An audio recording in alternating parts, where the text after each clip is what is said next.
오늘 말씀은 비유예요. 천국은 좋은 씨를 제밭에 뿌린 사람과 같다라고 말씀하시고 사람들이 잘 때 그 원수가 와서 곡식 가운데 가라지를 덧뿌리고 갔다 이렇게 말합니다. 이게 이제 기본 세팅이죠. 예수님 비유를 말씀하시는 겁니다. 천국은 좋은 씨를 제밭에 뿌린 사람과 같으니라고 이제 개역개정에 돼 있으니까 천국은 사람이야 이렇게 말하는 분이 있어요. 그리고 다행히 세번역 성경은 원래 의미가 천국은 좋은 씨를 제밭에 뿌린 사람의 사정과 같다라고 세번역 성경이 얘기를 해주잖아요. 이 상황과 같다는 거예요. 좋은 씨가 제 밭이니까 그 사람의 밭이죠. 그 사람의 밭에다가 좋은 씨를 뿌린 그 전후 사정이에요. 그리고 그 밭에 일어나는 어떤 일에 대한 이야기가 바로 천국에 대한 이야기라는 거죠. 하나님의 나라에 대한 이야기, 하나님이 다스리는 세계에 대한 이야기가 이 세팅이에요. 하나님이 다스림, 천국은 하나님의 다스림이잖아요. 하나님의 다스리는 세계의 기본적인 세팅이 뭐냐면 밭이 있는 것이고 그 밭은 하나님의 밭이에요. 주인이 하나님이시죠. 거기에 하나님은 좋은 씨를 뿌렸어요. 근데 그 다음에 일이 발생을 합니다. 어떤 일이 발생합니까? 사람들이 잘 때 그 원수가 와서 곡식 가운데 가라지를 덧뿌리는 상황이 벌어진 거예요. 이게 기본적인 세팅이에요. 천국은 좋은 씨를 제밭에 뿌린 사람의 상황이에요. 그런데 여기서 뿌리는 사람은 37절에서는 뭐라고 표현하고 있습니까? 인자는 누구라고요? 좋은 씨를 뿌리는 사람은 인자다. 예수 그리스도라고 명확하게 나와 있어요. 그렇죠? 그러면 그 인자가 예수님이 뿌린 좋은 씨는 천국의 아들들. 한글 성경은 이제 아들들이라고 돼 있는데 성경의 아들들이라는 표현은 자녀들이란 의미입니다. 추수꾼 있어요. 추수꾼은 천사들이라고 말했어요.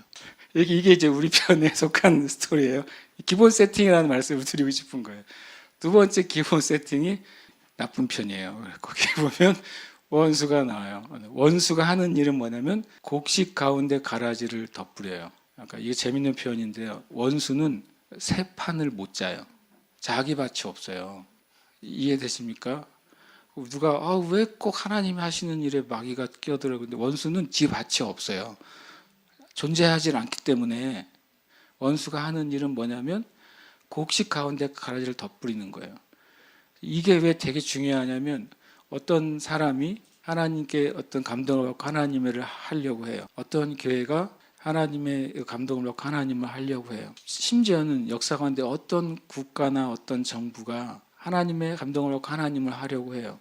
근데 꼭 사달이 나요. 꼭 문제가 나타나요. 그러면 사람들은 뭐라고 말해요? 이거 하나님 뜻이 아닌가 봐. 제가 많이 들은 말 중에 하나님의 뜻이라고 시작했는데 문제가 생겼을 때 좀 심하게 말하면 10 중에 9은 하나님의 뜻이 아닌 거 아니야 라고 말하게 돼요. 요 판을 보세요. 마귀는 자기 판이 없다니까요. 마귀가 끼어든다는 소리는 무슨 말이에요? 하나님이 뿌려놓은 게 있다는 소리예요.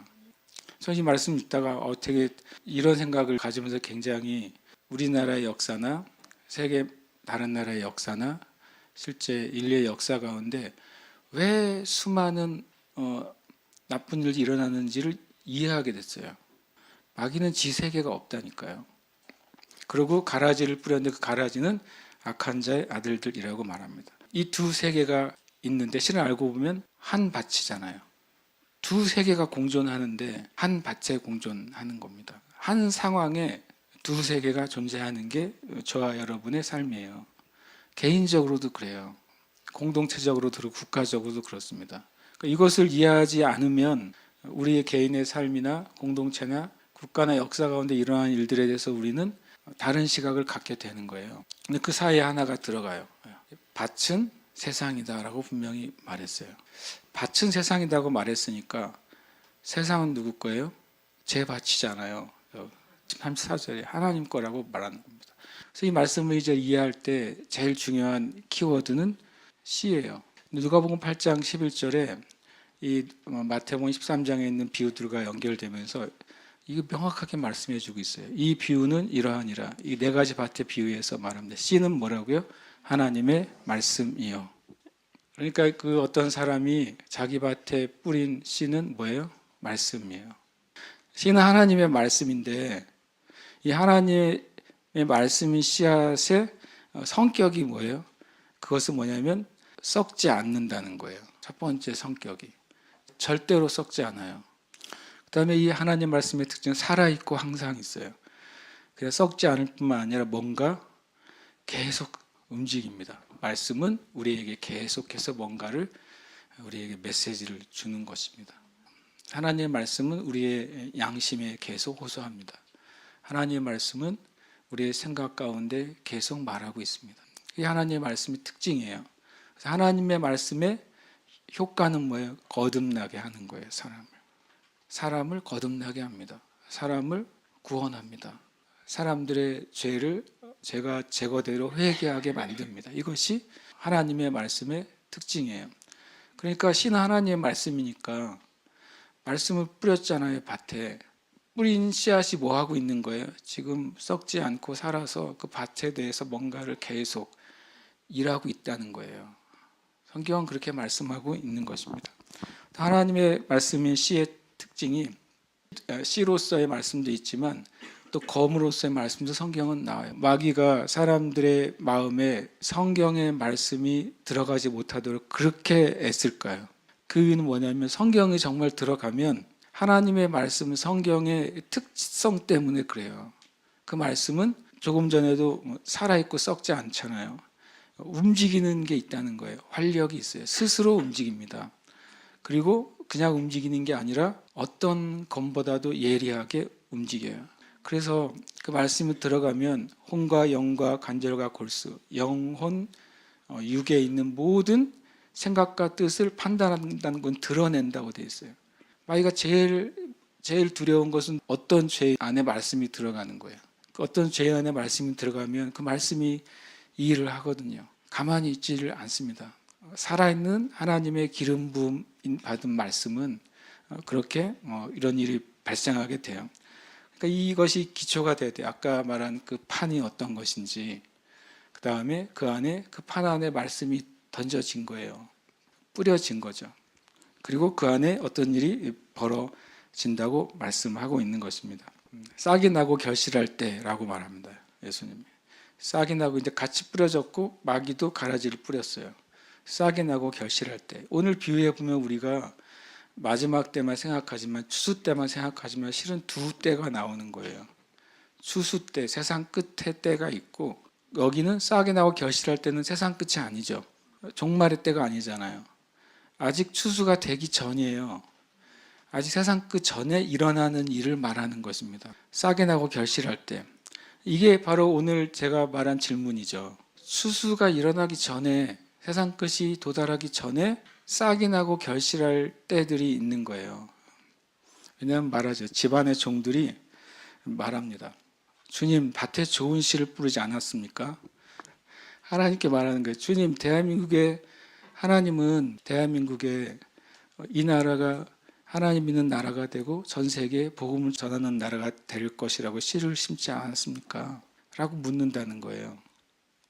그렇게 물을 거란 말이에요. 각 나라와 민족과 역사가 일어날 때마다 주님 이 가라지가 어디서 생겼어요? 하나님의 뜻과 반하는 씨앗들, 하나님의 계획과 반하는 사건들, 하나님의 계획과 반하는 사람들이 왜 생겼습니까? 라고 묻는다는 거예요. 이것은 성경의 진리예요. 놀랍게도 영적인 세계의 사실이에요. 저는 이제 그런 면에서 가라지가 등장하고 그것이 자라날 때 그것은 역사의 변곡점이구나. 그 민족의, 그 나라의 그 공동체라고 저는 보는 겁니다. 그때 이제 예수님의 대답이죠. 실은 이제 집 주인의 대답이죠. 주인이 말합니다. 뭐라고요? 원수가 이렇게 하였구나. 우리의 인생에도 변곡점이 있단 말이에요. 그때 우리가 잘 판단을 해야죠. 사람들이 잘 때 원수에게 뭐가 생긴 거예요? 기회가 생긴 거예요.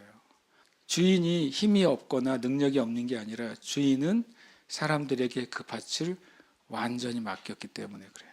주인의 것인데 우리에게 청지기로 완전히 맡기셨어요. 그게 하나님의 사랑이고 하나님의 신뢰고 하나님 우리에게 양도하신 놀라운 은혜예요. 우리가 그것을 잊어버리면 왜 하나님이 하셨어요? 이렇게 말하는 거죠. 여러분의 삶도 하나님이 여러분에게 맡기셨어요. 그런데 그럼 원수가 활동할 수가 없단 말이에요. 근데 원수가 활동하여 언제 활동합니까? 사람들이 잘 때예요.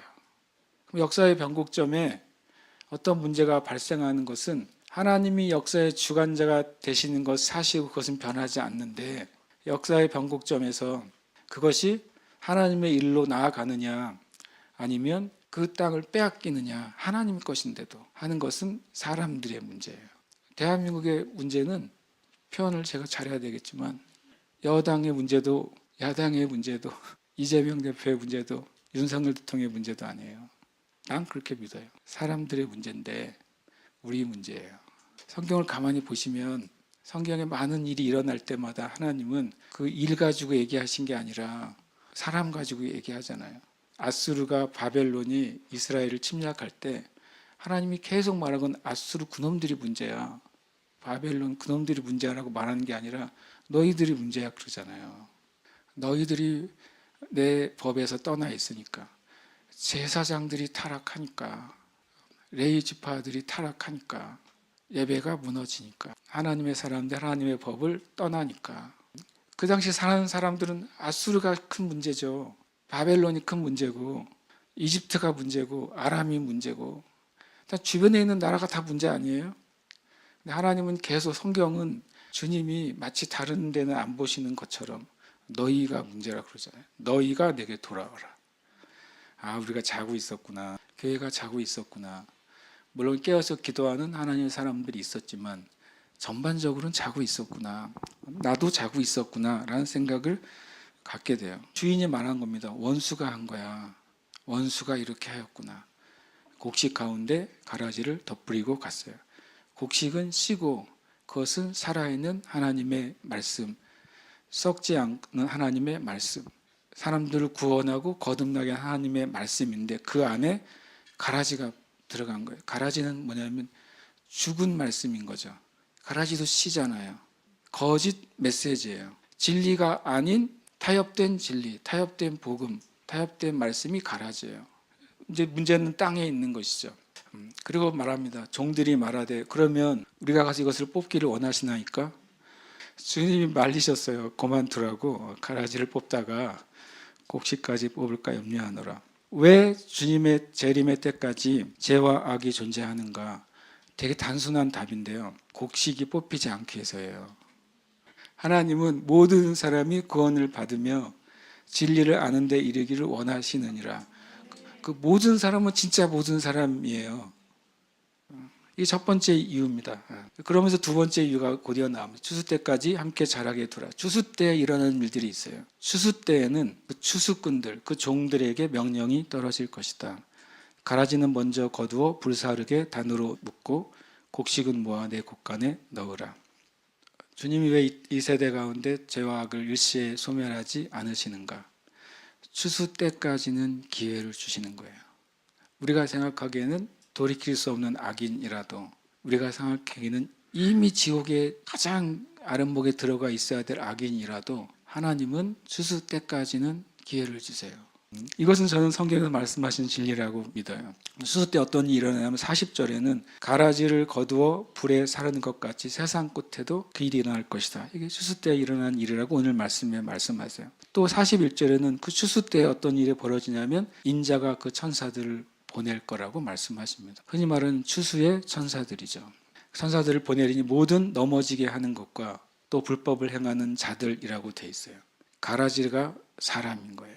곡식은 하나님의 말씀을 받고 그것을 간직한 사람이 그게 곡식이고, 가라지는 거짓과 비진리를 받아들여서 그것으로 사는 사람이 바로 가라지인 것입니다. 풀무불에 던져 넣으리니 거기서 울며 이를 갈게 되리라. 다시 또 추수 때 일어난 일을 계속 말하고 있는 겁니다. 오늘 말씀에.